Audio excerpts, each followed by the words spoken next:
I thought if I ever got to be in a movie for being a YouTuber, that it would be something awful. It would be something that no one would want to watch and that everyone would cringe at. And I would be sitting there being like, at least I got to be in it. And he asked me a few questions about how to make it like not cringy. And you could really tell that they wanted to make it like accurate to what we do normally, and the fact that it wasn't a real game, so they didn't have to cater to anybody for it. They didn't have to cater to anybody. They didn't have to cater to anybody. They didn't have to cater to anybody.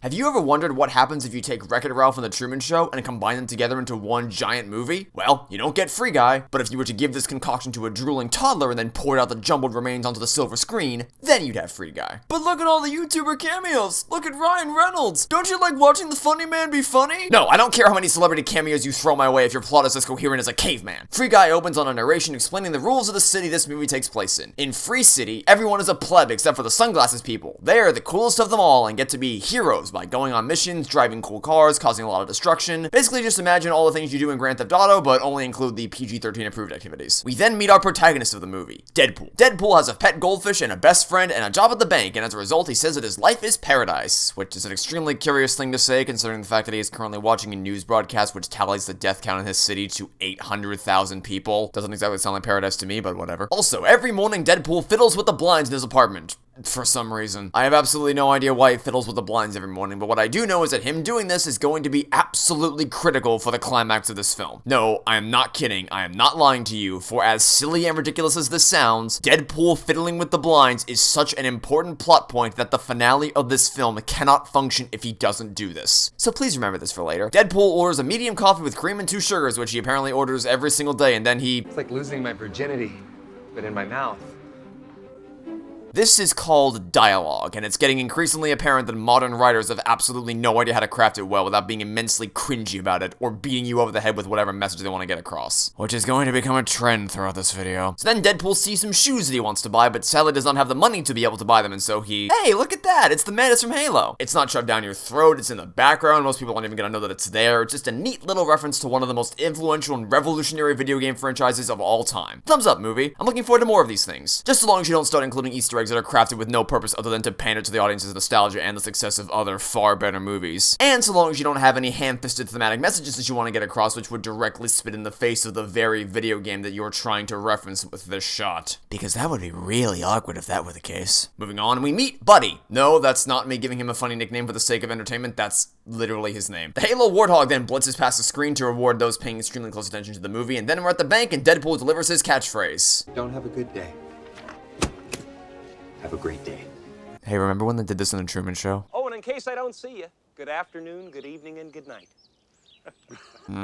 Please remember this for later. He then tells us that he has everything he could ever want except for true love, which then brings us to the other side of this movie where we are now going to get to meet that true love. And her name is Cool Girl. Cool Girl enters a dark alleyway to speak to Taskmaster and ask what he has for her, to which he says that he has what she's looking for, proof of a secret level. She naturally asks if he has an actual video or screenshot, but apparently when he said, I have proof, what he actually meant was, I don't have proof, but I do know where to find it. In a random player's safe house, she can watch clip number 56 and that will show her exactly what she's looking for. Now, the subject of recording and storing clips in this universe is a topic that we're going to dive a lot deeper into later, but we need to see more of what they're talking about before I can properly explain why it makes no sense at all. So, for the time being, I'll just tell you to keep this in mind for later because we are not done with this topic yet. Oh, also this happens. I don't have a burning desire to see your mum's basement thing. You know, considering how critical the information he has is to your success in this movie, I don't know that I'd be acting this rude to him, but whatever. He gives her the map and asks what's so special about it, to which she tells her that she'll kill him if he asks questions, and so naturally, 5 seconds later, he asks a question and dies. So this is what we call an idiot. Meanwhile, Deadpool and Buddy are talking about shoes, and Cool Girl's reciting all the lines that the characters around her are saying one for one, as well as humming the music in the background, which then draws the attention of Deadpool, who says that he loves that song, which intrigues her as she's never heard that line of dialogue before. She then walks away, and Deadpool immediately falls in love with her, but before he can ask her out, Buddy says, not cool, not cool. But he ignores him and goes out to her anyway, and hey, look at that, it's the Scorpion from Halo. Man, these people must really be massive Halo fans if they included this many references to the game in the movie. That's pretty cool to see. What the hell? How did that happen? I don't care who you are, how big of a crush you have on someone, you would not completely disengage any and all spatial awareness just to chase her down. And even if you somehow believe that it makes sense for him to not have been able to see this train barreling towards him in his peripheral vision because he was so laser focused on watching her, how in the world could he possibly not have heard the train? Oh, what does it matter anyway? He's dead, right? Ah, but that's where you're wrong. See, next up we get the big reveal that it was actually all a video game. All those characters are actually just NPCs, short for non-playable characters. The sunglasses people were the players who actually caused all the destruction and mayhem in the city. The reason why Cool Girl was able to perfectly recite the lines the characters were saying is because she's played the game so many times that she's just memorized their dialogue. And of course, the secret level they referred to is captured using in-game screen recording tools similar to Halo's revolutionary theater feature. Furthermore, out in the real world, we now meet the player who was controlling Cool Girl, Less Cool Girl. Less Cool Girl is playing Free City on her Alienware laptop, which is explicitly shown to us in a shot that lasts way longer than it needs to make sure you know this is an Alienware computer. Real subtle product placement there, movie. It is revealed that Less Cool Girl actually has a lawsuit against the publisher for which she needs that game clip to prove her case. And I'd once again like to reiterate that when your entire lawsuit is riding on getting a hold of that video, I don't know that being a dick to that guy was your best course of action. Speaking of dicks, this barista comes over to Less Cool Girl telling her that they're closing up in an extremely passive-aggressive way, after which she mentioned that her nephew is addicted to the Free City game, and it seems like everyone's obsessed with it as if she's trying to strike up a conversation. But as soon as Less Cool Girl engages in this conversation, I had my coats. I wish we weren't closing so I could hear more about this. what the hell? Why are you so rude to this customer? Especially when you were the one that initiated the conversation moments ago and she was just responding to your prompt. She didn't just start blabbing out of nowhere. You brought up a topic clearly wanting to talk about it, so she started to chat with you, and then you just told her to piss off? Why? Whatever, moving on. Deadpool respawns since this is a video game, so he's fine now. And then orders a cappuccino from the coffee shop instead of his standard medium coffee, cream, 2 sugars, which then makes every single employee and customer have a nervous breakdown because he decided to try something different. In addition to a goddamn tank strolling up out of nowhere and aiming the canister shell directly at Deadpool. What is happening? Somebody's about to get shot.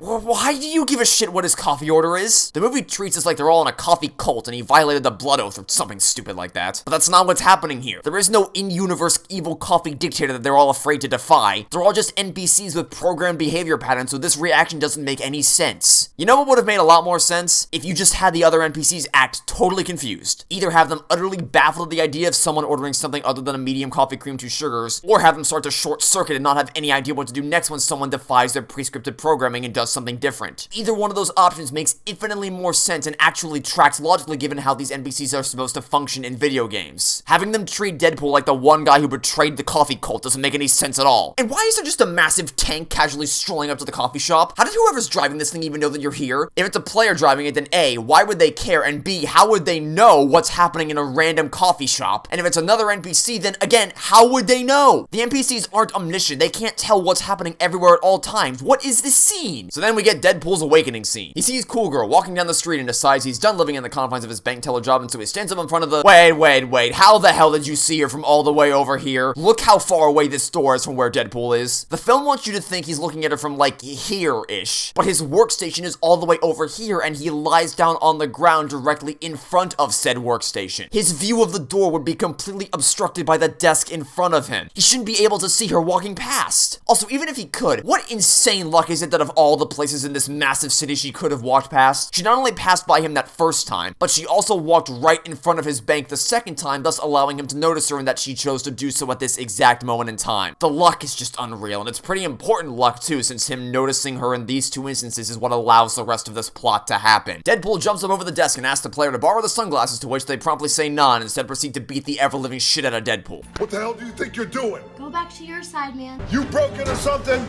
I'm the robber. You're the guy who lies down and takes it. Okay, people don't talk like this. This is supposed to be the dialogue coming from the people sitting behind the computer actually playing the game, which is already broken since you need to have one hand on the mouse and one on the keyboard to actually play this game, yet she only has a hand on the mouse, but whatever. But human beings do not talk like this. They might say something like that to their friends, maybe, but they would not say that through game chat with no other players nearby to the NPCs. He's just an NPC. They also wouldn't even refer to them as NPCs. They'd refer to him as a bank teller or this random random dude or something like that. Nobody, especially not a kid, would ever refer to Deadpool as an NPC. That makes no sense at all. I have never in my life, in any game that I have ever played, heard someone refer to a non-playable character as an NPC in casual conversation. They'd always just say, that guy over there, or this random dude, or this insert occupation here, or something like that. But even if they did say something that's even remotely realistic here, this implies the players think the NPCs can actually hear them and would intelligently respond to their statements, which is utterly laughable. These kids aren't preschoolers who think they're watching Blue's Clues and that Steve can actually hear them. They're clearly old enough to understand that this is a game they're playing, since this kid literally said, he's just an NPC. Also, why don't you just shoot him?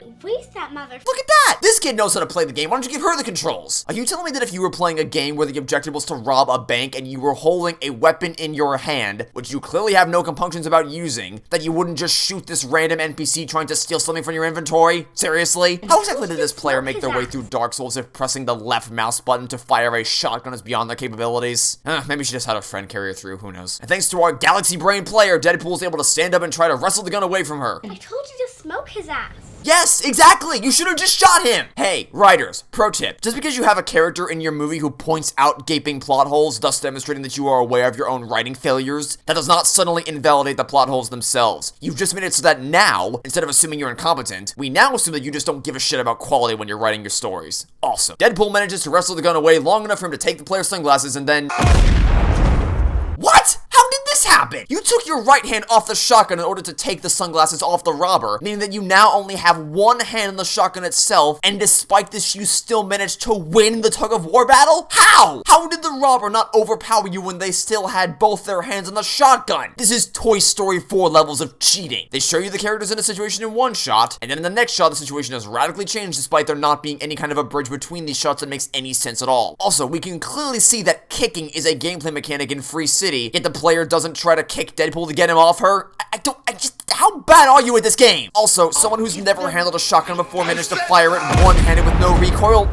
What? Also, Deadpool is a psychopath. He's just resting. He's so sleepy. These are things that serial killers say. These are not things that blockbuster movie protagonists say. You'd think that he'd be utterly horrified having just murdered someone in cold blood, and he'd probably do it in his funny man Ryan Reynolds way, but instead he just speaks like a psychopathic serial killer? What is wrong with you? So then he runs outside and discovers that in the almost 2-minute duration of that scene, Cool Girl only managed to walk slightly down the street in front of the bank. Apparently. He then dons the glasses and... Oh, good lord almighty. Could you guys have made this UI any more cluttered? You want UI to be simple and clean, not send the player into visual overload. And you especially don't want the most important stats on the screen to be the hardest ones to see. Also, for someone whose health is currently only at 10%, you have a surprising amount of stamina on top of appearing to function as if you just have a couple scratches. Also, apparently wearing short sleeves constitutes a 20% armor bump? Why would it constitute an armor bump at all, let alone 20%? They're clothes! Generally, wearing armor in a game means you're actually wearing, armor, not just your regular clothes. Also, we can see that there's a giant glaring out-of-bounds barrier, which if ever a player were to bump into it, it sends them flying backwards and subsequently kills them instead of just stopping them. Could you imagine this in a video game? That instead of coming up with creative ways to communicate to the player that you cannot leave this zone, or even just putting up a damn invisible wall, you saw this giant red out-of-bounds sign? Because that would rip me right out of the experience if I ever saw this. Especially if it proceeded to knock me halfway across the map and then kill me instead of just acting as a collision barrier for the player character. Also, why would putting on the glasses even let you see a UI at all? Wearing the glasses wouldn't be anything more than a cosmetic option in the game. They wouldn't display the UI. And yet we can see throughout this movie that whenever a player takes off their glasses, the UI suddenly disappears. Gee, that sure is convenient. Because if this game were programmed with any sense of competence and the UI was client-side instead of being something that's linked to the glasses on the server, then our protagonist would never have had his eyes open to the game side of this world he lives in. Oh, by the way, Deadpool picks up a nearby med pack and heals himself back to full health. Why are med packs that are designed for players able to work on NPCs? It's the same thing for the money. This money is supposed to be able to function for players. How is he able to take this? How does he have an inventory? How does he have a bank account? He's an NPC. He's not a player. Whatever, moving on. We then cut back to the real-world development studio responsible for this shitty UI. Finally, I can voice my complaints to someone who will listen. We then meet two new characters, Steve from Stranger Things and Mouse. No, that's not me giving him a funny nickname for the sake of entertainment. That's literally his name. They are currently watching a Twitch broadcast of Deadpool in the bank? What? How are you How is this stream happening? Who's doing this? Were the kids live streaming their gameplay? Well, no, because they were playing on a standard MacBook, yet this live stream is clearly being broadcast from an ultra-wide monitor. So then this is from someone else's perspective? Well, no, because aside from the fact that there was nobody else standing there that could have possibly seen Deadpool from this angle, there's a notification that pops up saying that they failed the bank heist, meaning that actually this is being broadcast from the kid's MacBook despite the resolutions not matching at all. And do you really expect me to believe that two kids streaming from a MacBook without any kind of equipment that you'd expect a Twitch streamer to have, and that don't appear to actually be trying to provide entertaining commentary for an audience, would be verified on Twitch and have this large of a viewer base? Seriously? And wait a minute, you're watching a Twitch broadcast? Twitch is a live streaming platform, as in live, happening right now. It says it right there! This cannot possibly be live because aside from the fact that this already happened previously, Steve clearly already knows what Deadpool is going to do because he says to Mouse, Check this out. meaning he watched it, thought it was strange, and then decided to call over Mouse wanting him to watch it. But Twitch doesn't let you rewind live streams, and he's clearly not watching a clip because it says he's live right up there. How does this happen? Why didn't you just have him watching a YouTube clip? Why did it have to be Twitch? Especially when you show YouTube clips later in this movie. What is going on? Who wrote this? Okay, so Steve and Mouse think this is an actual player who stole the shotgun and they want to ban him because he's wearing an NPC skin, which is impossible since none of the available skins include those equipped to non-playable characters. And I'm sure that banning someone for life just for wearing an NPC skin is going to go over very well with your player base. But wait, plot twist. As it turns out, Steve actually can't ban him because he can't trace the player in question. So instead, he and Mouse are going to log into the game to deal with him in the game. What? Okay, we're gonna pin that second one for the time being and come back to it in a minute, but considering what we are about to find out regarding your history with this game's development, and your history with game development in general, and considering actions you take later in this movie, why are you not considering the fact that it may actually be an NPC that did this? It would make sense for Mouse to think that as a player, but Steve has information about Deadpool's programming that should fundamentally shift his understanding of events here, and yet he still thinks this is a player? Seriously? But before you get the chance to think about that, your brain is immediately distracted by dialogue that is the embodiment of cringe, as out-of-touch adults attempt to write a conversation between two people that are talking about what cool skins they're going to equip. Hey, Keys, what skin are you going with? The usual. Dirty stripper cop, big guns, bigger mustache. Little dirt squirrel, I like it. Almost scared to ask, but what are you going with? Full body mustache, hot pink. You should be very afraid. I'm terrified. Hey, remember that one E3 presentation from a few years ago with scripted voice chat? Yeah, that's just this whole movie whenever it tries to be relatable and hip to whatever the kids these days are into. Next, we see that Deadpool has completed the Blue Shoe side quest and is on his way to... Really, movie? You're gonna make fun of subtle product placement? This movie is going to make fun of product placement. Are you sure about that? Are you sure you want to go down that route? After the Alienware ad from earlier? Really? You do not get to make this joke with what is coming later in this film. Also, why would this even display to a player's UI? Why would it literally tell the player that this is a subtle product placement? Doesn't that kind of defeat the purpose of being subtle? Anyway, it's time for the first of many scenes of this movie that broke my brain. When I first watched this in theaters, the film was already really starting to lose me, but after the scene, I just completely checked out. It was over. It was done. So buckle up, everyone. This is gonna be a doozy. Steve and Mouse show up to confront Deadpool dressed as a cop and a rabbit for some reason. They walk up to him and ask how he got the skin and then yell at him for wearing it because it's against the rules. And again, I have to ask, why do you have to go into the game at all to deal with him? You have control over the servers of Free City. You work at the company that develops and publishes this game. You can oversee every aspect of it. Even disregarding Steve's meta-knowledge of his programming that we're gonna find out about later, they should still be able to tell that he's not a real player. At the studio, they should just be able to look at the playlist to realize that he's not among them, at which point they could just reset his AI and thus the problem would be solved, which is something they do later in this movie. Or they should notice that the actual NPC who wears that skin is nowhere to be found in the game and realize he's not a real player, and then when they actually get into the game, they should be able to tell he's not a real player because the glasses show you people's usernames. They should immediately be able to tell something's up when they look at him with their sunglasses and don't see a username above his head. Also, why would they expect a player to actually stop and want to talk to them? Deadpool stops to talk with them because he doesn't realize that he's in a video game and thinks they're actually the police that are coming to speak with him. But if he actually were a player, and he was suddenly accosted by someone wearing this costume, do you seriously think he believed they were actual developers on the team that wanted to talk to him? And if they really think he's some ingenious hacker who's immune to being banned from the game due to making himself untraceable, then why would they think that he'd be scared of them at all? Also, Steve spits. Okay, look, I know this sounds like a ridiculously silly thing to draw attention to, but I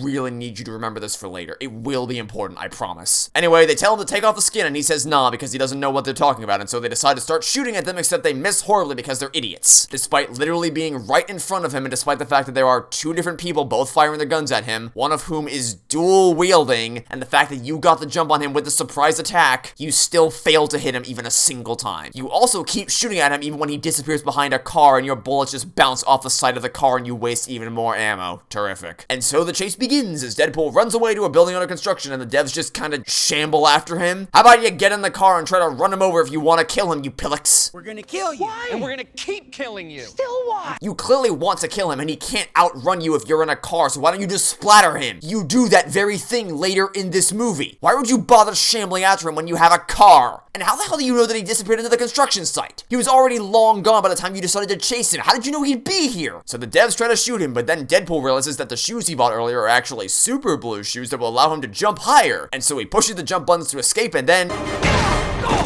Wow, so he's dead. That killed him. Oh wait, no it didn't? How? Did you see how fast and at what angle his face slammed into this thing? The NPCs can clearly sustain serious damage in this game, and yet your face slamming into a concrete pillar with this much momentum doesn't kill him or at the very least seriously injure him? Yeah, no, nice try, movie. Mass times acceleration equals you are dead. Also, that jumping CGI was just awful. So then Deadpool accidentally jumps again and still doesn't die because characters only sustain damage when the writers allow them to instead of adhering to the laws of physics. He's only at 70% health after slamming his face into this pillar at this angle and at this speed and after this. So then he makes one final jump all the way up to the top of the building, but before he plummets to his death, he grabs onto a random cord that just so happened to be dangling down here. Because of course he did. There happened to be a random cord dangling down the exact platform that he landed in front of so he didn't die from fall damage. Also, he's nowhere near the ledge in this shot, but then the camera zooms into his head while simultaneously teleporting him closer to the ledge to trick you into thinking this makes any sense. So then the film completely loses its mind. Mouse gets tired of trying to chase him down the normal way, and so he activates God mode and starts to rearrange the configuration of the building to allow them to easily climb up to reach Deadpool? What? Why did you not do that earlier? Why did you bother wasting your time shambling after him and shooting at him when you could have just turned on God mode and wiped him off the face of the earth an hour ago? He's literally an NPC. Just move his character model down from the floors above to your position and then shoot him. Or so long as you're rearranging the building, just move his floor down to yours. Or how about you just teleport up to him or turn on no clip and fly up to him? What are you doing? Also, how is this mechanically happening? You'd have to individually move these pieces of the building around. Every single one of these pieces would have to be individually modeled rather than being one large structure for you to move them around this effortlessly. Meaning that you'd have to individually move every single one of these pieces around the map to do this unless you instantly wrote code to move it for you, which you very clearly didn't because it would have taken you way longer than 5 seconds to do that. How is this all happening instantly? Why are so many random pieces of the building moving? You don't need all this random manipulation. You just need a staircase. You don't need all of this to move. Aside from not making any mechanical sense, this is totally unnecessary. Just fly up to him or bring him down to your level. Now for one final wave of stupidity, the devs are still crap at shooting things directly in front of them, and then Deadpool runs to the exit of the mission. He then proceeds to pick up 5 incredibly powerful upgrades, all of which are sitting right next to each other at the end of a single game mission, which, aside from being utterly shit level design by placing all the overpowered items in a single spot instead of spreading them out throughout the game, is also shit writing because it gives the main character the exact items he needs at the exact second he needed them in order to survive. How lucky! So then they... I came in like a wrecking ball. Kill me. Deadpool falls from the top of the building, but before he dies again, he activates one of the power-ups that he just picked up, and that allows him to save his life. Awesome. This will not be the last time that these power-ups he picked up saves his life in this movie, so please remember this for later. I can't die!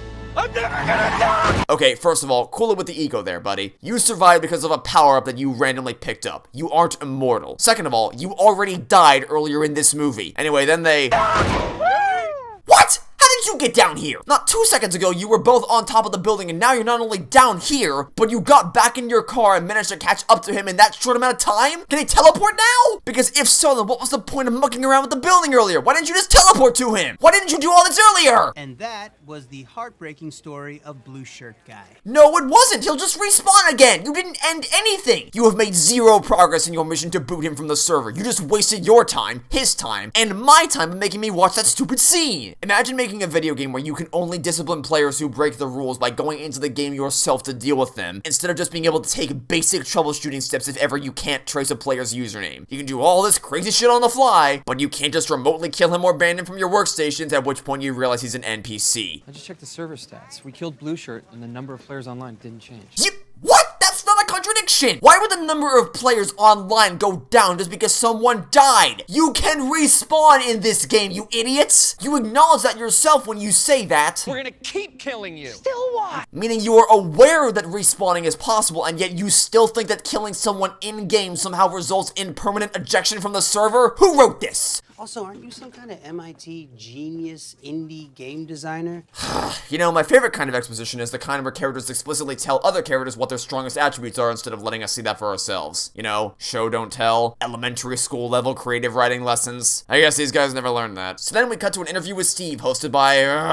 No wonder this movie is so shit. Hey, IGN, just so you know, this movie feels like The Truman Show and Wreck-It Ralph, but without the heart. Only when I say that, I actually mean it and have references to prove it, as opposed to haphazardly throwing it into a clickbaity review title because you're so desperate for attention then you know it's going to make people angry. Have I mentioned that IGN is terrible? Anyway, it's an interview from 2015 with Steve and Less Cool Girl, who are the indie developers of a game called Life Itself, which is basically a simulation experience where you watch a living, breathing world unfold and grow before your eyes, and you're essentially a spectator as you watch the AI experience the world around them and learn and evolve as time passes. Then we learn what Less Cool Girl's motivations to become a successful indie developer is. An insatiable thirst for validation. She's not kidding. I'm not. Oh my god, just keep piling on the exposition, everyone. I like to think myself actually as not a code writer, but an author. I just use zeros and ones instead of words because words will let you down, but zeros and ones, never. Wow, so, nobody tell him what programming actually consists of then. It will crush his whole world. We then cut back to the real world where, oh look, it's a Pac-Man ghost, wow, look at all the cool references, wow. It is revealed that Less Cool Girl has broken into Steve's apartment and creepily turns on the light to draw his attention, waiting for him like a supervillain sitting on their evil throne. Hey, what's this picture of Josh Cooley doing here? No, Millie, I mean, I can't talk to you. I can't even see you. I'm literally focusing on background objects because looking at your lips move violates my NDA and it could get me fired. Just back up the exposition truck, everyone. Keep piling it on. Dump it all out onto the script. Show nothing, tell all. Explicitly vomit out the circumstances of our character because show don't tell is way too hard. Anyway, it is here when we learn what her lawsuit is all about. She believes that the head of Tsunami Studios, that being the company responsible for the development of Free City, actually stole the code from their Life Itself project for use in Free City and is lying about it so he doesn't have to pay royalties to the people who actually designed the AI engine in the first place. This is also when we learn that Steve is an idiot because we now know that he is fully cognizant of the possibility that his boss stole their code which was designed as a living, breathing, free-thinking AI engine, and yet doesn't connect the dots that Deadpool may actually be the living, breathing, free-thinking AI that Less Cool Girl is looking for. Awesome. I love it when characters are idiots for the sake of pushing the plot along despite their technological competence being on full display elsewhere in this movie. Anyway, he tells her to leave and then she boots up Free City on her home PC, and I need to pause the movie here because this shot is only on screen for less than a second, but it will end up nuking the entire film. One of the menu options in this list is saved files. Again, very similar to Halo's theater mode functionality where you can record and save game clips. So please remember this for later. She jumps back into the game after checking the map Taskmaster gave her earlier and is ready to launch her assault on the space, but then surprise! Deadpool teleports into the scene. How the hell did you find her? I waited outside by the murder train. Then I followed you. You waited by the murder train and then you followed her? So, first of all, that's what we call stalking. Second, you'd have been waiting a long time since it wasn't until nighttime that she decided to go on this quest. Third, how could you have guaranteed that she was going to walk by that train? We, as audience members, can semi-reasonably assume that she might be headed for the multiplayer lounge as a sort of pre-mission prep, but Deadpool has no knowledge of what that even is and has only seen her go there once before. How did you know to find her there? What would you have done if she didn't go to that lounge before this mission? Why did you wait until now to actually speak to her instead of talking to her back when you were in the city? And how can you not know that he's an NPC when the glasses would explicitly tell you that he's not another player? Anyway, their cover is blown, so then she... You used a... Portal gun? Portal gun, that sounds expensive. Ah, for Christ's sake. Oh wow, it's a portal gun, look at all the cool references. Not a background reference for those to pick up on and go, heh.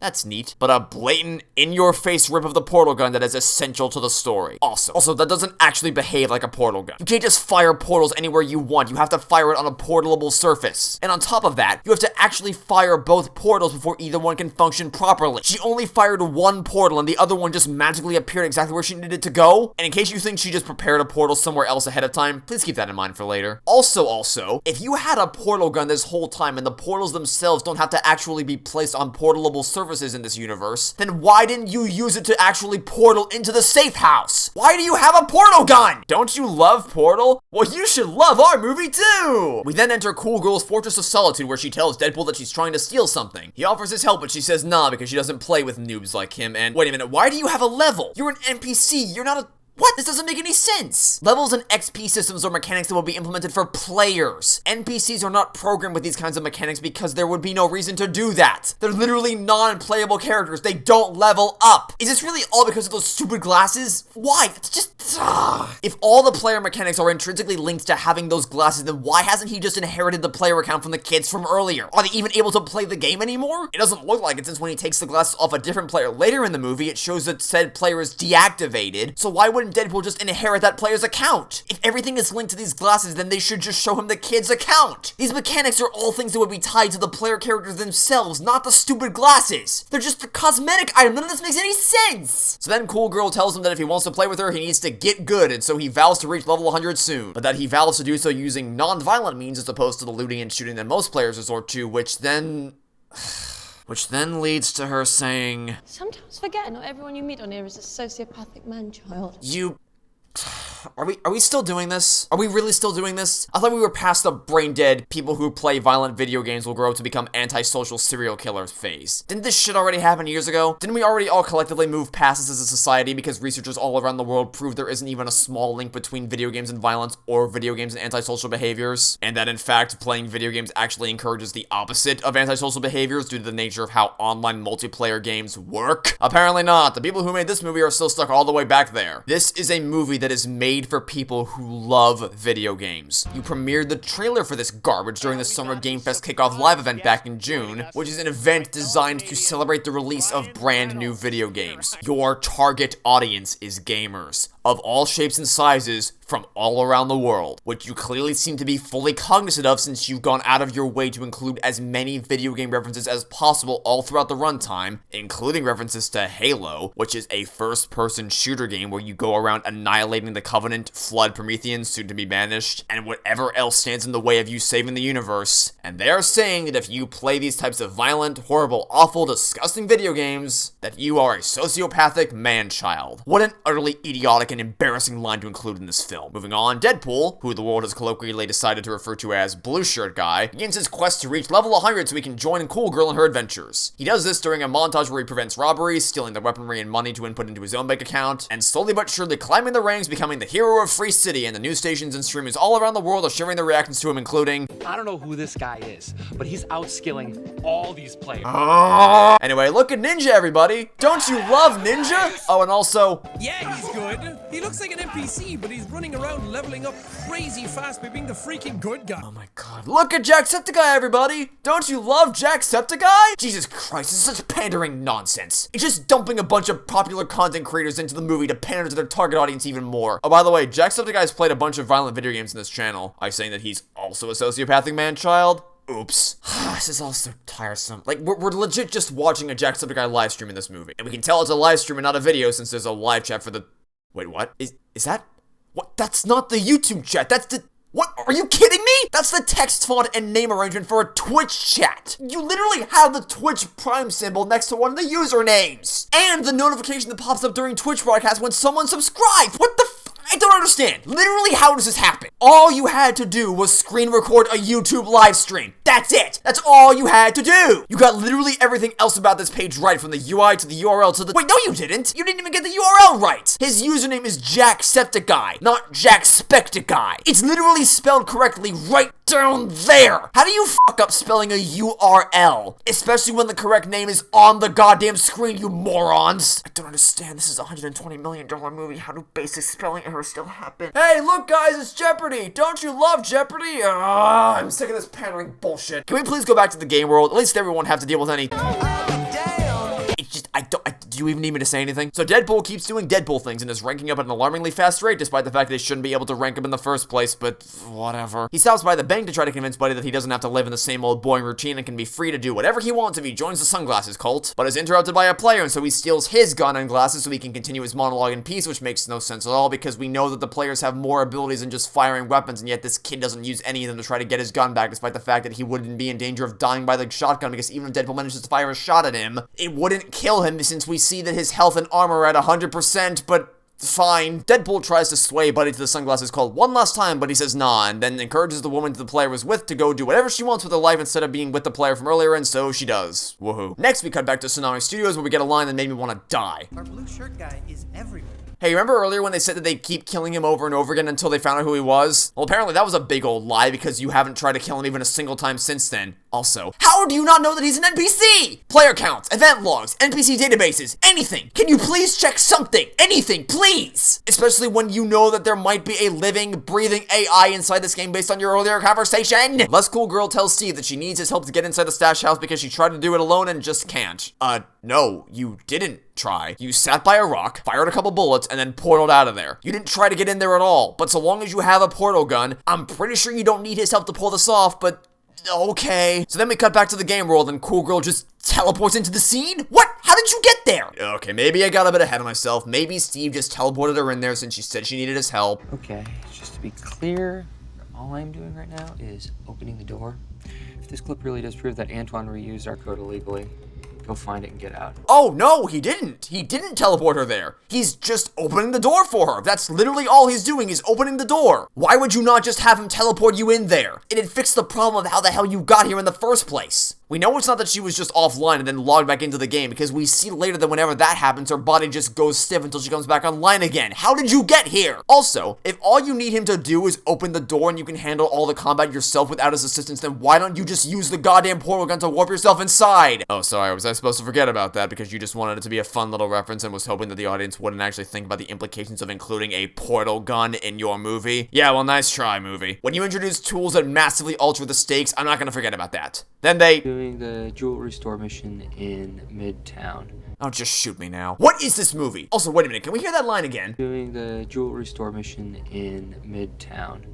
That gives you 5 minutes. I know it's hard to focus on the dialogue when this cancer is on the screen. In fact, I think they might have deliberately chosen to use this dance in this shot so that you don't think about what he's actually saying. But that line of dialogue doesn't make any sense. The player is doing the jewelry store mission right now. Therefore, she has 5 minutes to get in and out before he comes back. That's not... What? How do you know it's only going to take him 5 minutes? What if he gets stuck at one part of the level and it takes longer than 5 minutes? What if he blitzes through the level and it takes way less than 5 minutes? What if he decides to do another mission afterwards? What if he goes shopping or just wants to browse around town when he's done? Or hell, what if he dies mid-mission and loses early, thus respawning him back at the safe house before the 5 minutes are up? How have you definitively concluded that she has 5 minutes to do this? Oh, by the way, the cinematographers wanted to make sure you absolutely knew that this was a Razer laptop. But remember, subtle product placement. Now it's time to talk about the reason why she's here in the first place. To retrieve clip 56 from this random player's stash house. I said we needed to wait until later before I could explain why this makes no sense, and, well, here we are. So the story is that in order to prove her case about Free City being based on stolen code from Steve and Less Cool Girl, she needs to actually find their original build in the game. But since she's been unable to find it herself, she's resorted to finding a game clip from a different player who caught a glimpse of a secret level, which she believes to be her original build. And the only way that she can do that is by physically going to this player's stash house to manually take the video clip out of the wall. Which is extremely interesting since earlier in the movie we saw that Less Cool Girl was able to access her game clips from the main menu. Oops. Did you not want me to think about that either? The entire quest into the stash house is pointless because Taskmaster clearly knows who the player that owns this place is if he was able to figure out who has the clip. So a much easier solution here would be to simply message the player in question and ask if she can have his game clip. And if he puts a price tag on it, I can guarantee you whatever she has to pay him to get the game clip will be significantly less money than what she will earn after she wins her big lawsuit against this Titan game development company. Why would this room even exist at all? There's literally a saved file section on the main menu designed for playing back game clips that you record. What is the point of this room? Why would any player choose to take a video file from this room, which they then have to take to a completely different room all the way across the map just to play it when they can simply watch it from the main menu? What is this room? Why would you even allow for the possibility of players being able to steal these things? Imagine you're a professional YouTuber recording clips for a highlight reel, and then some chode comes along and steals your clips. How is that not a major flaw with this game? Wait, you set an alarm for your safe house that triggers guards to teleport into the room? What? He's got that place booby-trapped with spawn points. This isn't a dev-made level, it's a player-secured stash house. How the hell do you have control over enemy spawn points? Why do you even have control over enemies at all? When Cool Girl looked at them earlier, they were ID'd as bad guys, meaning enemies. Why would you give the player control over this? I don't. Also, the teleporting guards miss horribly despite their target being right in front of them. Again. You know, I'm getting real sick and tired of characters in movies having the absolute worst aim in existence just so the heroes can magically survive. Millie, I can't help you. You can't help her? What do you mean you can't help her? How about you teleport her out of the room? Or give her the portal gun she owns? Or delete the enemies? Or how about you just give her a weapon to shoot back with, since we can clearly see that you can instantly summon guns to your position based on the first chase scene? There are a million things that you could be doing to help her right now and you just forgot about all of them. But remember, everyone. Aren't you some kind of MIT genius indie game designer? Yeah, that genius is really shining through right now, let me tell you. But don't worry, because Deadpool crashes into the safe house with some truly horrific CGI just in time to save Cool Girl's life. How lucky! Sure, it's a good thing that he didn't show up a second too early or a second too late, or else she'd have been dead. It's also a good thing that he even knows how to ride a motorcycle despite that not being a part of his scripted routine and the fact that we don't ever see him ride one prior to this point. It's also a good thing that he knew that she'd be in this exact location at this exact time, or else he'd have looked like a massive idiot crashing through the glass into an empty room. It's also a good thing that he somehow found a way to get his motorcycle to crash through the glass at that exact angle despite there being no ramps outside of any kind that he could have possibly used to crash through the glass. Wow! This film is really great, so well written. Millie, there are no other players in that house. At what point do you realize that Deadpool is the living, breathing AI you were talking about earlier? And how could you not tell that he wasn't a player earlier in this movie? And how does Cool Girl not hear him say that incredibly revealing line of dialogue? Also, remember when you said this earlier? And his dumb shooter. Damn, that's pretty strange considering the fact that you're both doing a whole lot of not shooting in this scene. So then Deadpool...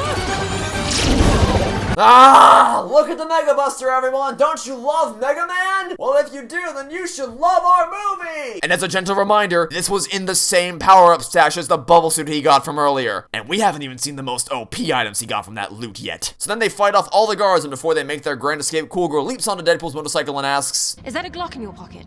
No, What? it's 2 Glocks. Gee, you sure do seem to be enjoying playing this dumb shooter game. What are you, some kind of sociopathic man-child? Did anybody actually think about anything before they put that brain-dead line into the film? So then they drive out of the safe house without even grabbing the stupid video clip that they needed, but before they careen off the cliff to their death, Cool Girl summons a hang glider out of her pocket. Wow! How lucky that she just had that on hand! What are setups and payoffs again? It's been so long since I've seen a movie that actually utilized those, I can't quite seem to remember what they are anymore. Now it's time to be properly introduced to our villain of the film, Korg. He is essentially the live-action embodiment of a cartoon. He is so over the top with how much of a villainous and evil asshole he is, it's almost comical. That said, he is demonstrated in this scene to be making a very intelligent decision. No, really, I'm serious about that. Because of the rising popularity of Blue Shirt Guy, Korg decides to use his skin for Free City 2 so he can strike while the iron's hot and make more money. This is a smart choice. He recognizes the popularity of a certain element of his game and wants to use that to his advantage for the sequel. Very good decision making there, Korg, and evidently the film seems to support the idea that he's smart. I can't even believe he's smart enough to be this diabolical. Maybe an asshole, but he's not stupid. So I sure hope there's not anybody defending this movie that tries to claim that this villain was supposed to be a really stupid character in order to justify certain horrifically brain-dead decisions that he makes later in the movie. Because that would be really awkward if that were the case. Anyway, we're about to get a small twinge of a potentially good movie. Upon telling the Free City 2 team to put Blue Shirt Guy in there, one of the devs tells them that they're already way behind on porting the skins from the first game, so to alleviate this concern, Korg tells them they should just axe those skins because they won't be usable in the sequel anyway. But then Steve walks into the room in time to overhear this conversation, and reminds Korg that one of the key promises that the studio made about Free City 2 was that all the original skins would be backwards compatible on top of the fact that the game is in an unacceptably buggy state, a concern which Korg immediately nullifies by saying that the game will still sell anyway because of the IP recognition, and that Steve shouldn't worry about it. And for just a moment, the movie pulled me into its world. I saw glimpses of what goes on at actual development studios where unkeepable promises are made, and then in the 11th hour, those promised features have to be cut due to unrealistic deadlines being set by the publisher, or when QA testers report game-breaking bugs that publishers brush off and decide to ship the game anyway because they know it'll still sell regardless because of the IP recognition. I no longer saw a cartoonish world where nothing made any sense and it tried to be deep but just ended up being cringy. I saw a world that was aware of the depressingly realistic development stories that unfold behind the scenes of some of the world's most successful video games, and a movie that was about to start making up for its abysmal first half by really tackling this concept with intelligence and maturity. Then this happens. If you love Kentucky Fried Chicken, and I made Kentucky Fried Chicken, and I know that you love Kentucky Fried Chicken, why would I make another restaurant called, I don't know, Albuquerque Boiled Turkey? okay? Makes no sense, homie. No sense. I've seriously never experienced this amount of writing whiplash when watching a movie before. You go from intelligent, mature discourse about video game development to funny rockman jabbering on about Kentucky Fried Chicken. But remember everyone, subtle product placement. The self-awareness is off the charts. Okay, so the reason he's going on about KSC is because Steve suggested the team makes an original game instead of capitalizing off the success of the first game and making a crappy, rushed sequel for the sake of making a quick buck. That doesn't make any sense as a response. What Steve should have said was, instead of wasting our resources on a brand new game, we should focus our resources on improving the first game by expanding upon it, possibly with paid DLC to tickle your money bone, and ultimately evolve it into an even better product to make our current player population as large as it can possibly be. That would not only serve as a real-world parallel to certain game development companies who'd rather churn out new release after new release instead of focusing all their attention on one game and developing and expanding upon it over several years, but would also make sense for Steve's character since it should be in his interest to keep the original servers up for as long as possible based on what we learn later in this movie, and it would be something that Korg might actually buy into since it would earn him more money at a faster rate since you no longer have to split resources over multiple projects and can instead have everyone focus on the first game and essentially double your production speed. But we don't get that line, both because this film hates the idea of sequels to literally anything in any situation, which is something that I really hope you remember for the very end of this video, and so we can watch funny rockman say funny things. It's such garbage writing. Back in the game world, Deadpool shows Cool Girl his stash house and tells him he felt stuck until he met her. Then she interrogates him to try to figure out who he is in the real world because she still thinks he's an actual player despite the fact that Steve literally told her in the last scene. Millie, there are no other players in that house. This can't possibly work. There's no way you'd ever think he was a player. Then they try to kiss but fail and it's just the purest form of cringe. And then they go for a walk by the docks and Cool Girl says that, I can't believe I've never been here. you've been scouring the entire city for your secret level and you never checked the obvious dock area? Seriously? Yeah, it makes sense. No missions here. What? Hey, remember 10 minutes ago when taking off the glasses from this player deactivated his game and didn't allow him to play anymore? But now you can just take your glasses off and still play the game regularly as if it's all totally normal? Was anybody working on keeping the script consistent? Or are you just relying on the big name actors, content creator cameos, and video game references to carry the film for you and distract the audience from the fact that none of this makes any sense at all? Nah.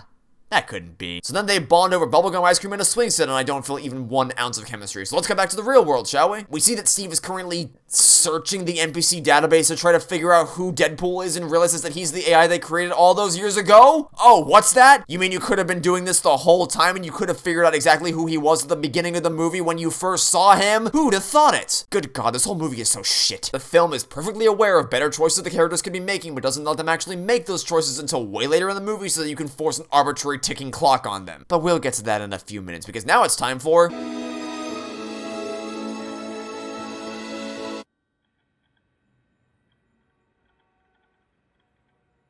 I think I missed the funeral for comedy at some point before this movie because this just made me want to curl up in a hole and die. But wait, it gets worse! Back in the real world, Steve goes over to Less Cool Girl's apartment to share some urgent news. You were right. You were right. Oh, come on in. Hey, remember earlier in the movie when you literally broke into Steve's house as if it was a totally normal thing to do? And now you're getting on his case for walking through your door too early? I sense hypocrisy. Anyway, we then get the big reveal that Deadpool is actually the living, breathing, free-thinking AI that they were looking for all along. Who could have guessed it? And Steve says that... Millie, his code, it's thousands of times the size it should be. It's... What? It's thousands the times the size it should be? Then how the hell did nobody notice that at any point during development? Do you know the length that programmers go to in order to optimize their code as much as possible so that the game can run at as consistent of a frame rate as possible and doesn't end up running unnecessary systems in the background and isn't overly cluttered in its structure to make the gameplay experience as smooth as possible? Especially in a game with a scope as massive as an open world action RPG style game like Free City? How in the name of Korg did not a single person on the team ever notice this until now? Are you kidding me? I let him kiss me. So yeah. No, you didn't. You let him kiss your avatar. Nothing happened to you at all. You just sat in your chair twiddling your thumbs. Oh, but wait, it gets worse. There's not a button for that. You just established not 5 seconds ago that Deadpool is an artificially intelligent creation capable of thinking and acting for himself. Buttons are irrelevant to him. He can do whatever the hell he wants. He doesn't need a button to kiss someone. Also, I'm sorry, you mean to tell me that you programmed a spitting feature, but you didn't program the option for players to kiss each other if they want to? Seriously? See, I told you that'd be important for later. But if you thought that was bad, then you better hold on real tight for this next bit, because the movie is about to establish the ticking clock that's going to propel us into the climax, and, if you can believe it, it's not gonna make any sense at all. Steve tells Less Cool Girl that he thinks Korg is lying about Free City 2 because it doesn't have anything from the first game, none of the same characters or missions. As a result, when the game launches in just under 2 days, everything from the original Free City is going to be deleted, including the artificial intelligence engine that they built from the ground up, and so they now have a ticking clock under which they need to figure out a way to definitively prove that he stole their code and shut down this evil plan once and for all. And I'm sorry, but I cannot resist. What the actual f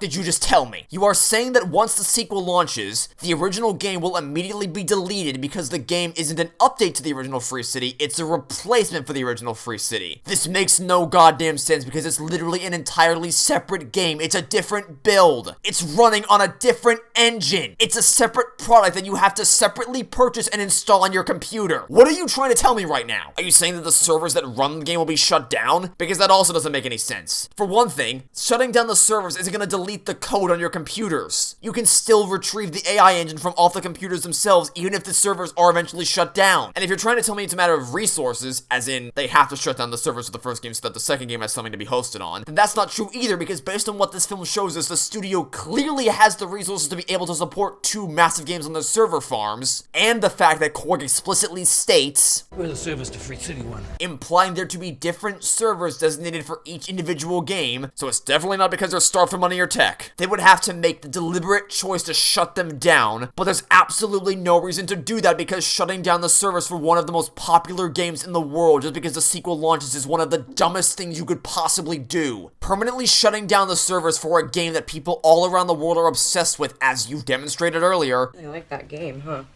My 12-year-old nephew is addicted. Seems like everyone's obsessed with it. Isn't going to be good for your reputation. It's just gonna piss off the players even more. But most importantly, this could not possibly be a surprise to him. Steve would already know if servers were gonna be shut down. This would be something the team would have been made aware of well in advance, especially since there are now only 2 days to go until the game launches. None of this has even the slightest thread of logic running through it. He acts as if the launch of a new game automatically shuts down the previous game, but that's not how anything works. This is a completely arbitrary ticking clock that is only in the movie to add some kind of tension to the final battle, and the film just glosses right over it in the hopes that the audience won't think about it and just go, well, I'm not a programmer, so I'll just trust the movie knows what it's talking about. I'm so sick of this shit. This is what we call jargon. It's techno mumbo jumbo jargon written by people who have no understanding of how programming works to make audience members who also don't know how any of this works or just nod their heads and go, oh, dude, that sounds super complicated, dude. I have no idea what they're talking about, but if they're using super complicated words, then these guys must really know their stuff, dude. Well, unfortunately for you, movie, I'm not gonna turn my brain off and just assume that you know what you're doing because you use vaguely industry-accurate terminology to scare away the average moviegoer. This doesn't make any goddamn sense. Who wrote this? The dynamic duo of dumbasses realize that they need to act fast to find their code or else they'll lose their AI engine forever. So Cool Girl recruits Deadpool to her team and takes him into the multiplayer lounge to show him that he lives in a video game world and he's not a real person. He's just a non-playable character. This obviously crushes his entire worldview to pieces, and he asks why she's telling him all this when he loves her, and so in response she says, You only think that because it's in your programming.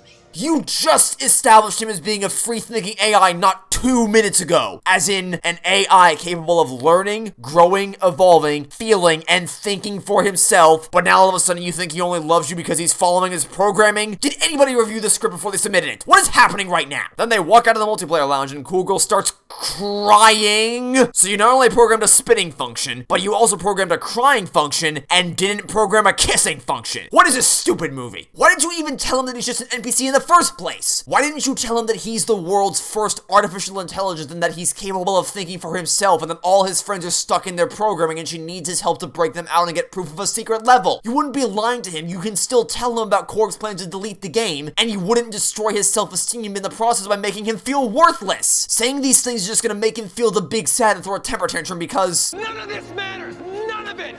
It's fake! We don't matter! Exactly! Nobody thinks in this movie. So then Deadpool discovers the world border and sticks his arm through and is completely unharmed by doing so. Please remember this for later. And then he yells at some other NPCs for not realizing it's all fake and, oh look, it's the Halo Scorpion again! Please think about how much you love Halo and not about how our story doesn't make any sense at all. Also, people who play shooter games are sociopathic man-children. We are very self-aware, intelligent writers. Deadpool goes to Buddy's apartment to try to talk about whether life matters if you're not actually real. And the movie tries to have an intelligent, mature conversation about this while these two are cracking cracking jokes. It's the most tonally balked thing that I've ever seen, but it's Ryan Reynolds. You gotta keep cracking jokes when Ryan Reynolds is on screen or else people will get bored. I hate this movie so much. So Deadpool gets over his existential crisis in literally less than a minute of screen time, which is even faster than Forkface came to terms with being a toy, and that is really saying something. And then he... Let's not have a good day.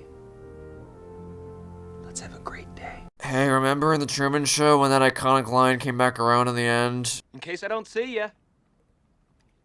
Good afternoon, good evening, and good night. Okay, so then Deadpool and Buddy go back to the same safe house from before because Buddy knows this player's security guard in order to retrieve the video clip that they failed to get earlier. I'm actually dumbfounded that they failed to get this thing the first time. It was right there on the floor. None of the people guarding it had guns, and it just left without even trying to pick it up. But of course, if they actually did common sense things and grabbed the video clip when they needed it earlier, then the film would have ended already. Also, we wouldn't get this masterful scene. What about a little Thanos glove and do a little bit of Thanos? Snap. Oh. That looks like it hurt. Don't you love Infinity War? Well, then you should love our... No! Piss off with this crap! Can you try, please, to go longer than 5 minutes without falling back on pop culture references like they're your safety blanket? Cringe aside, we also get an incredibly important piece of information in this scene that punches an even bigger hole in the already bleeding script. The problem with this video up until this point was that there was no reason to come into the stash house at all when all Cool Girl would have had to do was simply reach out to the player in question and ask him, or pay him, to send her the video. But now, it doesn't even look like she would have had to do that much because listen to what this guy tells Deadpool. Alright, so what's happening is guy's looking for a clip showing a walkthrough I did to get to the secret level. I'm sorry, what was that? Guy's looking for a clip showing a walkthrough I did to get to the secret level. Just one more time, please. I want to make sure I heard that correctly. A walkthrough I did to get to the secret level. He recorded a walkthrough showing how to get to the secret level. Does anybody see any glaring problems here? Anybody at all? Question. What's the point of a walkthrough? To help other players beat a game, right? To show the locations of particularly cleverly hidden collectibles? To provide effective tips and tricks for challenging encounters? To break down the solutions for exceptionally mind-bending puzzles? Yes? We agree on this? Okay. So if the point of a walkthrough is to help other people online, then that means he would have had to upload this video to the internet somewhere! That walkthrough he recorded is utterly useless if it's just sitting on his computer. If he wants to make a walkthrough to help other people, he'd have to upload it to somewhere like YouTube so other players could actually see it and use it to their advantage. Meaning that Les Cool Girl didn't have to go into the stash house at all because the whole time she could have just looked up his walkthrough online to get the evidence she needed of the secret level, which is her original build! Morons! Also, that shouldn't even work anyway because the guy also says that I tried to go back through,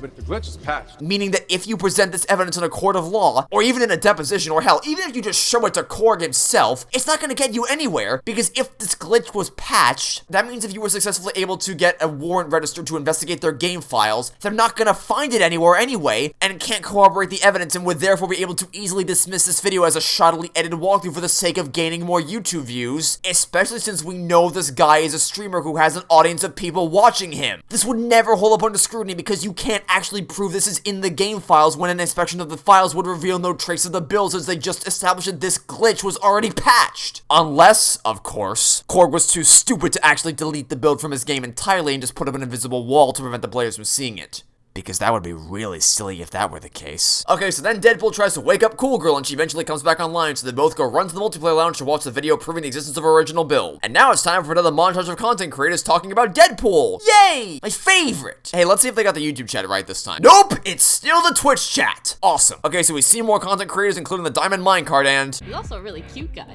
And not just the face, you know, but like the whole thing. Anyway, look at the Diamond Minecart! Look at Pokemon! Don't you love Pokemon? I think Blue Shirt Guy is like a symbol, you know? Like maybe people can be whatever they want. I love it when writers have characters explicitly state the themes because they think that the audience is too brain dead to pick up on it for themselves. So now we're headed back to the real world, but believe it or not, it's only gonna get worse from here. Korg bursts through the doors of Tsunami Studios, angrily screaming about how now he hates Deadpool because he's doing a lot of good in Free City and inspiring others to do the same, which is causing a decrease in pre-orders for Free City 2. Hey, remember earlier when you wanted to strike while the iron's hot and capitalize on Deadpool's popularity by adding a bunch of Deadpool-themed content to the sequel? Yeah? Well, not anymore. Now he wants to reset Deadpool's AI back to the way it was at the beginning of the movie. That makes no goddamn sense. Resetting his AI isn't gonna magically change people's newfound mindsets because the videos are all still up on YouTube showcasing Deadpool doing good things. In fact, it can only hurt you because aside from the fact that anyone who was actually playing the game that came to admire Deadpool is now potentially gonna lose interest in Free City because this AI development may have been the very reason they were interested in the game in the first place. The means through which you are going to reset his AI is resetting the servers, which is just going to piss off the fans more because doing that will also wipe out all the save files from screenshots to video clips. And let me tell you, it is unbearably frustrating to record a clip for something and discover that it has magically disappeared the next time you launch the game. And if you suddenly reboot the servers without warning, it's just gonna piss off even more fans, and it's all gonna be for nothing because it doesn't even fix the problem you're worried about in the first place. What happened to the guy who wanted to capitalize on the success of Deadpool? Did he sustain brain damage between scenes? Also, if you can actually just randomly reboot the server without any warning, then why did you not just do this in the beginning of the movie when you needed a quick and easy way to deal with Deadpool? Nobody thought about anything when they made this movie. So then the servers are rebooted, thus causing Deadpool to be reverted back to his NPC state from the beginning of the movie, meaning that all the character development that he ever underwent now means absolutely nothing, and any items that he picked up along the way are no longer in his inventory, since the entire point of this was to reset him back to the base level of his AI when he was nothing more than an NPC with no extra inventory items, meaning he can't pull out any of those power-ups to save his ass later in the film if he gets in trouble.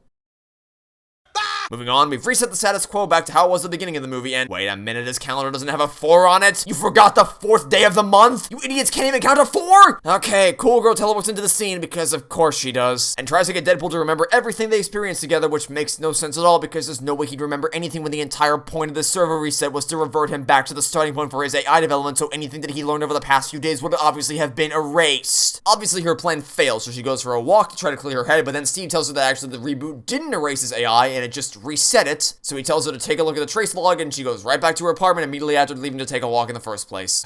Also, nobody here thought that the AI was erased. That obviously wasn't the case. But all his development, memories, and upgrades were reverted back to square one, so that's essentially a distinction without a difference because he still isn't going to be able to help you get the proof you need if he doesn't know what the hell is happening in the world he lives in. She then watches the video that Steve sent him explaining that the reason why Deadpool broke free from his pre-scripted cycle is because he was based on some guy from life itself who was destined to never meet the right girl, and that the girl he based that desire on was the girl he was sitting next to every day, and so concludes that Deadpool meeting Cool Girl for the first time was what allowed him to break free from his cycle and become the free-thinking AI that he was born to be.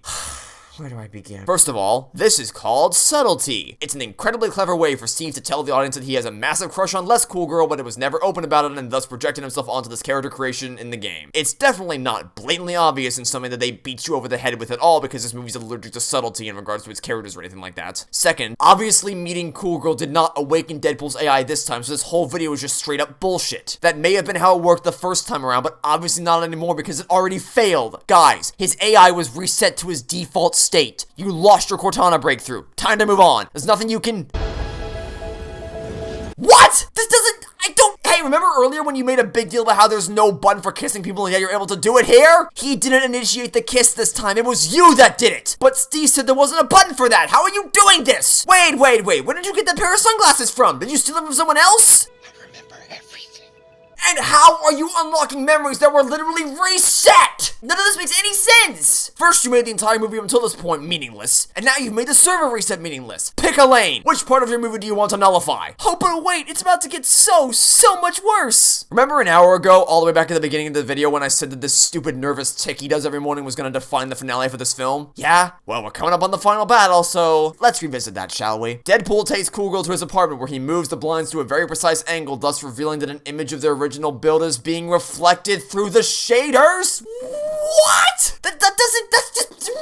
Who wrote this? Remember earlier when the guy said... But the glitch is patched. Yeah, well apparently they didn't actually patch the glitch. They just threw up an invisible wall to hide the original build and that everything about it is actually still perfectly intact inside the game. This is complete and utter nonsense. Hey, Korg, listen to me. If you know that you have illegally stolen the base of their original build and repurposed it to make Free City, and that if ever anyone finds this secret level that they would have the evidence needed to destroy you permanently, then why in the holiest of fucks would you leave the build in the goddamn game? Just delete the level. You don't need this to be here. Delete it, nuke it, purge it from the system. Hiding it behind a wall is worthless. So long as this thing exists at all, it runs the risk of exposing your crimes for all the world to see. In fact, deleting this will not only protect your ass in the moment because it will erase any evidence of what you did, but it will also benefit Free City's optimization in the long run because the game world will no longer have to render this massive level in the background. Delete the level! What are you doing? So then Steve says that the hidden level is locked behind the barrier so they can't even access the build, and Less Cool Girl says that he needs to try to figure out a way for them to get past the collision mesh. How about you just disable the collision detection on the wall, you expired Fruit Loops? It's literally a binary option. Uncheck the collision tick box on the game object. Or alternatively, just delete the collision barrier entirely. Or just raise it up on the y-axis a little bit. This is so goddamn simple. This movie is so blatantly made by and for people who don't even have the most fundamental understanding of game design or programming that it's actually insulting. Also, it's not even true anyway because Deadpool literally got his hand through the wall earlier and was able to pull it out afterwards without even a scratch on him. Was there even a single person on this team working on keeping the script consistent? Okay, so then Deadpool and Cool Girl summon every single NPC to the park to give them a motivational speech about how they can be free to do whatever they want to do if they go on strike so Korg doesn't have any enemy characters that he can throw at our heroes. No, I don't know how this entire city's population fits inside this one park when we know that the death count for NPCs was 800,000 and we know that the NPCs respawn, meaning that there's almost 1 million people in this city and that somehow constitutes everyone in this park, apparently. I also don't know how they reached out to every single NPC in the entire city this quickly. Don't think about it. Thinking when you watch a movie is offensive or something, I don't know. Anyway, the NPC strike commences and we get another content creator montage and I just want to die. This just in, they still didn't get the chat right for YouTube and wait a minute, July 3rd, 2020? What? But Jacksepticeye's videos were uploaded on December 11th, 2020.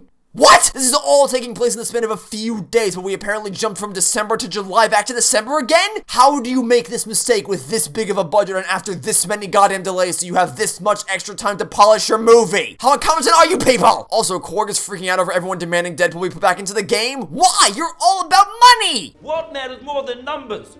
Money? Yo, newsflash, bro. Money is still numbers. Nothing matters more than numbers. That's your whole thing. You want to make as much money as possible. Do you understand how much of an easy win machine it would be to put him back into the game and double down on making him awesome? Why are you so goddamn stupid? What happened to the intelligent villain from the beginning of the film? Also, one of his employees pulls up a Twitch stream which is live the exact second before the important piece of information that he needed to hear is spoken in the game. You can't rewind Twitch live streams. He would have had to telepathically know he was going to say this ahead of time in order to set this up for Korg to see right before he said it. And again, this is a live stream, but this scene already happened a long time ago. This can't possibly be live right now because Deadpool and Cool Girl are currently driving to the shoreline. What is this? What am I watching? Do you people have the slightest clue of how video games, their development, YouTube, Twitch, or literally anything works? Oh, but it gets worse. It gets so much worse. So Korg hears the name of the player that's been helping out Deadpool this whole time and realizes that Cool Girl in-game is actually Less Cool Girl in the real world. And now that he's identified his target, he's going to ban her from the server forever. Oh, but wait, they can't boot her forever because the account is spoofed? What the hell does that mean? No, like, actually, what are you talking about? That doesn't make any goddamn sense. Genuinely, what do you think you mean when you say those words? To the people who wrote this movie, I would love to see you try to explain to me what you think you were trying to say with that sentence. Remember earlier when I talked about writing tech jargon to fool the average moviegoer into thinking that the writers are smarter than they actually are? Well, we're doing it again. I guarantee you they have absolutely no clue what they mean when they say that her account is spoofed and are just hoping that no one will question them about it. Oh, but fear not, because they can still go to the backup plan, which is to kill her in-game by throwing every NPC they have at them. Except, oh wait, they can't do that because they're all on strike and they don't have anything else to throw their way. What? What are you talking about? Remember at the very beginning of this movie when Steve and Mouse literally went into the game themselves to personally deal with Deadpool? It may not have made any sense why they had to do that, but it's proven now that they can do that. So just go into the game using your own account and use your guns to kill her yourself. Or alternatively, just reset the servers again. It successfully reset his AI last time, so just do that again. This is not complicated. Why does nobody have any idea what to do here? And if you're worried that removing one small thing in one part of your game might break something big elsewhere in the game, then you shouldn't be worried about that because this whole game is going to be deleted in a few days and you're clearly willing to nuke all the servers to destroy the whole game anyway. What are you doing? Also, Korg reminds the audience that he's an asshole because subtlety is too hard these days. And thus begins the final battle of the movie, in which point everything becomes even more broken than it already was somehow. The plan is for Mouse to start moving the buildings toward each other at the speed of litigation to try to crush them. What are you doing? Here's a thought. Why don't you just slam the two walls into each other and instantly crush them? Apparently the whole game's gonna get deleted on Monday anyway, so what the hell do you care what happens to the environment? Doing it at this speed is just gonna give them the chance to escape, you celery sticks! Why would you give them the chance? Just crush them dead instantly! Or alternatively, lift their car up high into the sky, let go, and then let gravity do the rest. Oh, what's that? You think they can't pick up cars? Yeah, that's what I thought. Or, also alternatively, how about you just drop out the road beneath them and send them infinitely falling into the abyss? We see in a few seconds that Steve is able to lift a single part of the road up to form an escape ramp, so just do the same thing but in reverse to send them plummeting downward. There are endless ways you could have killed them here, and you chose literally the only way that allows them the time to be able to escape instead of just crushing them instantly. Not a single character in this movie has any functioning brain cells. How does Deadpool even know how to drive, let alone with this much proficiency and under this much pressure? He always walked to work and he did the exact same thing every single day. How are you this good at driving? Why are you even driving? Can you not just use the portal gun to warp there instantly? Or literally just teleport there like she did earlier? Anything? Cora gets pissed that Deadpool and Cool Girl are about to reach the shoreline, and so he comes up with a backup plan. To take the beefed up version of Deadpool he foreshadowed earlier that would be ready for Free City 2 and just casually drop him into the Free City 1 world? What? That's not how that works! Are you kidding me? You're gonna take a character who's modeled, textured, and coded to be functional for an entirely different game who you just established half an hour ago as having absolutely no similarities with the first Free City and being an entirely different game, and drop him into the first game expecting it to go off without a hitch? Tell you what, take the Mario character model from Super Mario Odyssey and drop him into Super Mario 64. Let me know how that works out for you. Absolute morons. You have absolutely no idea how video game development works. Stop pretending like you do. But wait! It gets so much worse! Because then we cut back to the real world where Steve is being escorted into Korg's office and he delivers his evil monologue about why he didn't publish the original game. Turns out it's because he wanted money and didn't think their build would have earned him any. Who could have guessed it? But that's not the bad part here. Korg knows that Steve is the one working in secret to help Deadpool and Cool Girl reach the secret level across the ocean. And yet, in spite of that knowledge, he doesn't lock his account from being able to access the game servers, or the code, or even just the project in general. He doesn't lock him out of any of these things. He doesn't even take the basic first step of confiscating his computer. No. Instead, he lets him walk right into his office with his laptop open and running and on the game code screen, literally one button push away from saving the heroes and letting them cross the ocean by forming a bridge out of a building? Who wrote this? What happened to the script? How did this ever happen? Why did you let this man into your office with his computer when you knew full well that he's been using that computer to help the heroes win? And why did you let him keep it open? What is this movie? Oh, but wait, it gets so much worse! Korg tells him to ban Cool Girl again, but he repeats that he can't do it, so Korg tells him to ban every player from the game, and this time it works? What? Why did that work? You just established that her account can't be terminated. Banning everyone else isn't gonna do shit except piss even more people off. If her account is spoofed, whatever the hell that means, then she can't be banned by you, so why would a blanket ban of everyone suddenly get her banned? That doesn't make any sense. Just delete the level! Or delete the bridge! Or reboot the goddamn servers. This climax doesn't make any sense! So the security guard escorts Steve out of the building and he lets him keep his laptop so he can keep helping the heroes. Why is everyone in this movie so brain dead? Why did you let him keep this? How do you not see him messing with the codes? We then meet the upgraded character, Deadpool 2. Jesus Christ, he's dead! Again! How many times do I have to kill you, boy? Your spine broke the instant you hit the concrete. You are not in any condition to be getting up and walking around right now. Then suddenly Buddy pulls up to the scene and immediately falls in love with Deadpool 2, but he rewards this admiration by punching him in the face. Whoa, my God, you are dead. Your spine is also broken. Listen to that sound effect. How does everybody keep not dying in this movie? Then Deadpool 2 deals even more insane amounts of lethal damage to Deadpool, and he somehow survives all this bullshit because his plot armor is impenetrable. But just when Deadpool 2 is about to deliver the finishing blow,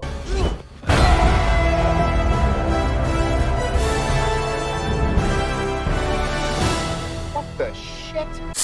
off! Stop doing that! Stop dangling the shiny toys in front of the audience saying, hey, can your friends do this? Can your friends do that? And how does he even have this stuff? Remember earlier when his AI was reset back to square one? Meaning anything he picked up along the way was reset as well? Meaning all those power-ups that he picked up on top of the building would have been erased from his inventory? How do you have all this stuff? Oh, by the way, guys, the Captain America movies are pretty violent at times. You guys like those? What are you, some kind of sociopathic man-children? But hey, at least it's the only instance of nostalgia pandering garbage from this scene.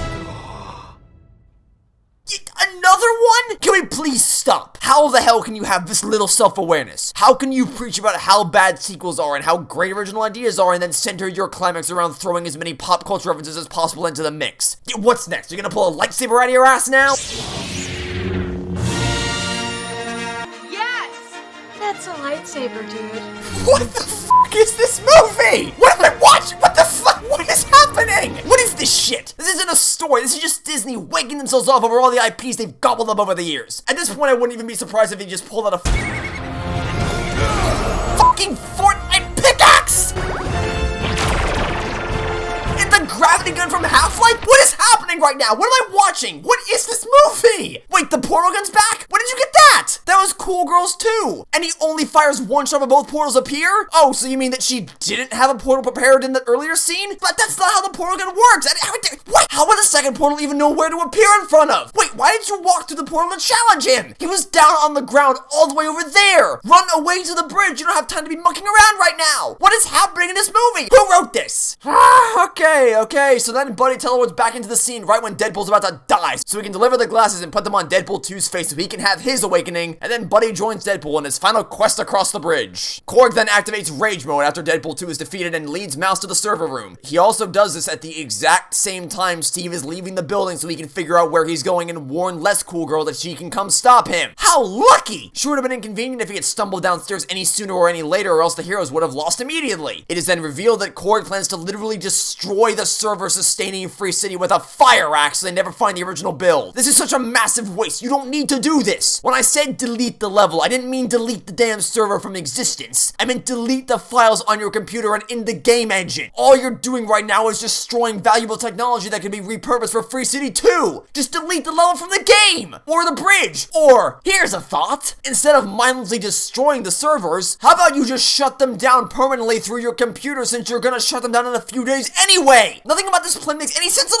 all. But then, after Korg takes a swing at the server farm where you see that the world is slowly being deleted, what are you doing? What do you think happens if you destroy a server that is supporting a game? The game world would vanish instantly. If there's no server to support it, the game world will cease to exist online. But no! Instead, the city starts to slowly crumble to pieces. But not just that, it crumbles inward from the outer edges, and the only thing it leaves standing is the one building in the entire city that has enough space to support the entirety of Free City's population. Look at this! Some stupid, useless fuck trips and falls, but instead of falling to his death, the city stops crumbling just long enough for other people to help him to his feet, and then the instant he's out of danger, the city starts crumbling again. Who wrote this? Which server has the ocean and the rest of the bridge? Why didn't you ask that first? All you care about is what's out across the ocean. Why was this not the first question you asked? So then Mouse stands up for Steve, and thus he is fired and escorted out of the building by a random security guard that teleported into the scene, so without his guidance as to which servers to destroy, he just starts mindlessly hacking away at everything, which results in the bridge being destroyed in the exact middle, but not at the end, to prevent our heroes from reaching the build, and instead separates Deadpool and Buddy, and the two stop to have a chat, which they're only able to do because as soon as they stop to do so, the entire world also stops falling apart around them to allow them to talk. Why does this keep happening? The whole world keeps stopping dead in its tracks whenever the characters need to have a moment. Why are you just sitting around talking? You don't have time for this. You need to keep going. The world is crumbling to pieces all around you. What are you doing? So then Buddy is snapped away, which doesn't make any sense because the servers holding up the actual characters haven't been destroyed yet, as we find out later. Why did you disappear? Why is the bridge disappearance chasing Deadpool instead of just being instantly deleted? Do you know what the word delete means? So somehow, against all odds and due to purely contrived bullshit and the characters acting like idiots all throughout the movie, Deadpool manages to make his way across the bridge and enters the secret level, which is holy sweet mother of Abraham Lincoln! Look at this! This isn't just some random leftover JPEG like I thought it was gonna be based on the video from earlier. This is a living, breathing world. This is an entire other game inside Free City. This would absolutely tank the performance of the game. The programmers never would have thought to optimize it because they never knew it existed. But also, wait a minute, how would the programmers have never known about this? How would they never have found something of this size and scope and with this much life breathed into it? It's not like they missed a random JPEG, they missed an entire other world. How did they never find this and delete it? Korg is clearly incompetent when it comes to game development, since every time there's a tech problem to be solved, he always has to resort to his employees to do the work for him. So they would have had to be the ones to put this invisible wall in place, meaning they would have had to know what they were hiding, and even if he was the one who put it there, they still should have seen this in the game files when they were developing it. How did this happen? And wait another minute, if every single server has been destroyed except the one with all the characters on it. Right here,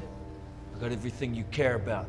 The sliver that's left of Free City last server. Then how is this build here at all? You literally destroyed every single server except the one that has all the characters on it, and yet this building and secret world are all still here? And why didn't you go for this first? If this is a server that has both the characters and the bonus level on it, which would have to be true if it's the only one left and all the characters and bonus level is still alive in the game, then why was this not the first one you thought to destroy? Nothing in this movie makes any sense. Every single character is an unmitigated idiot, and it's only through making the stupidest possible decisions in every situation that the plot is allowed to function. Also, Korg doesn't just outright destroy the last server and instantly win the day. He stops the axe mid-swing so he can monologue to Les Coolgirl about how he's going to destroy everything she cares about instead of actually doing it so she can convince him to stop. Kill me. Alright, it's speed round time. I'm sick of this shit. Les Coolgirl and Korg make a deal that he can have all the profits for future Free City games as well as the rights to their code so long as she gets to have what's left of Free City. And because this deal makes it so that all the life that was in his game is now removed and all that's left is a soulless crash grab, the sales of the game tank while Steve and Les Coolgirl start up their own indie game studio with Mouse as their only employee, and oh my god, would you look at that! They finally figured out how the YouTube chat is supposed to look. So why didn't you do this for the other times you had YouTube on throughout this movie? Who'd have thought that so many people would just want to watch video game characters instead of shoot at them? Oh my god.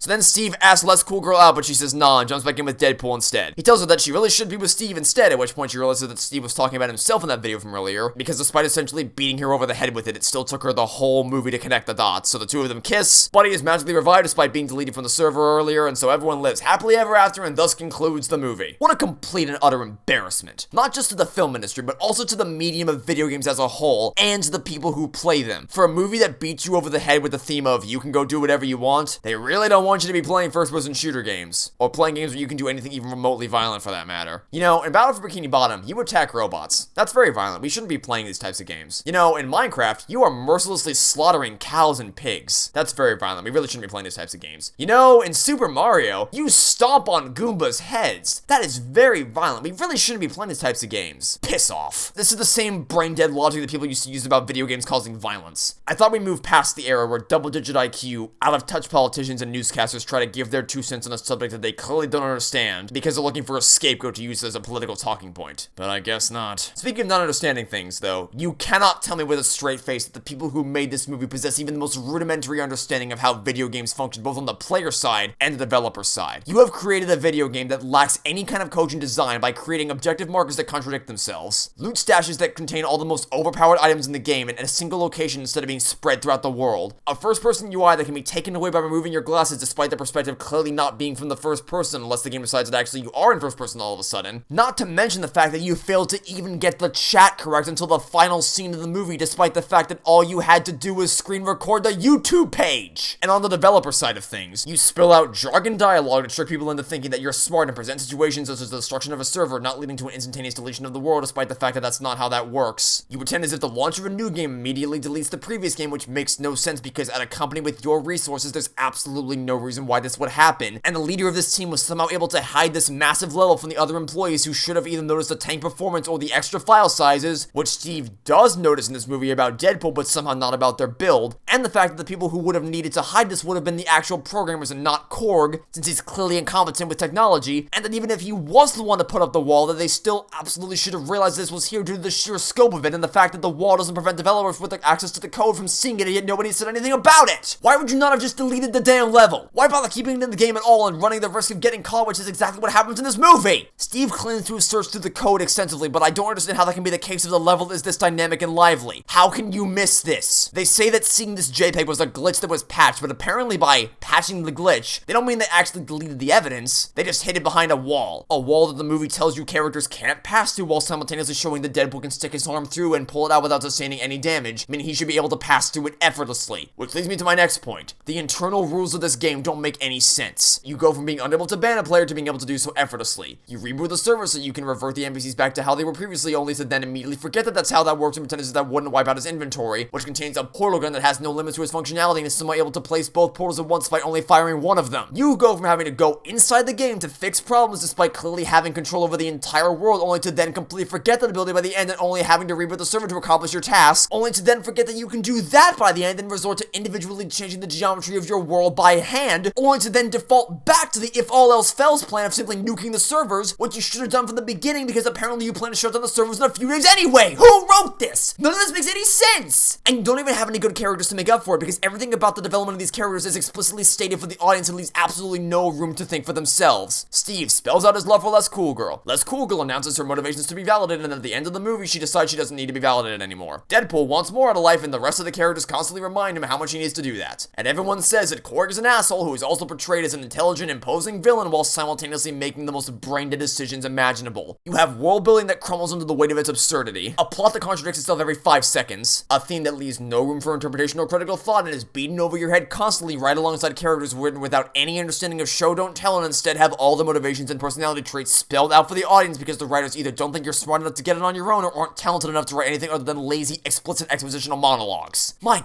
God, what a mess of a film. I know it's cool to see Jacksepticeye on a giant IMAX screen, but you have to look past that. Take away the superficial elements and celebrity cameos and you are left with an embarrassing lobotomy of a script that's only receiving this unprecedented unanimous praise because Funny Man Ryan Reynolds is doing Funny Man Ryan Reynolds things for the millionth time.